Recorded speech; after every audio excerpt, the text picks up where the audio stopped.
ایک نکتہ، ایک قطرہ۔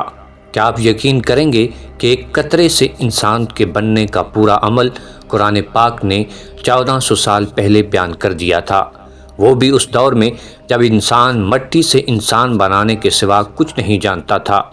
سوال یہ ہے، کیا قرآن پاک انسان کی تخلیق کے تمام مراحل بیان کرتا ہے؟ قرآن مجید میں ارشاد ہے، پھر ہم نے اسے نطفہ بنایا، پھر علقہ، پھر مضغہ، پھر ہم نے ہڈیوں کو پیدا کیا، پھر ہڈیوں پر گوشت چڑھایا، پھر ہم نے اسے ایک نئی تخلیق بنا کر پیدا کیا۔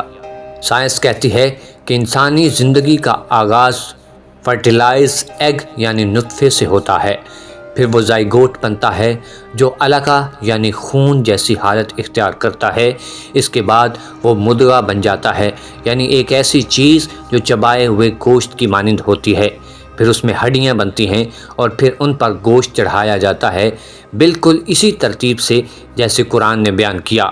یہ وہ تفصیل ہے جسے جدید سائنس نے الٹرا ساؤنڈ اور جینیاتی تحقیق سے دریافت کیا، مگر قرآن نے اسے صدیوں پہلے بیان کر دیا۔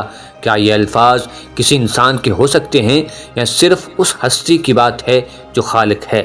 یہ محض الفاظ نہیں، یہ آیات ہیں، نشانیاں ہیں، انسان کو خود پر، اپنے جسم پر اور اپنے رب پر غور کرنے کی دعوت ہے۔ قرآن ہمیں جھنجھوڑتا ہے، سوچنے پر مجبور کرتا ہے کہ جس رب نے ہماری تخلیق کی، کیا ہم اس کی طرف واپس نہیں پلٹیں گے؟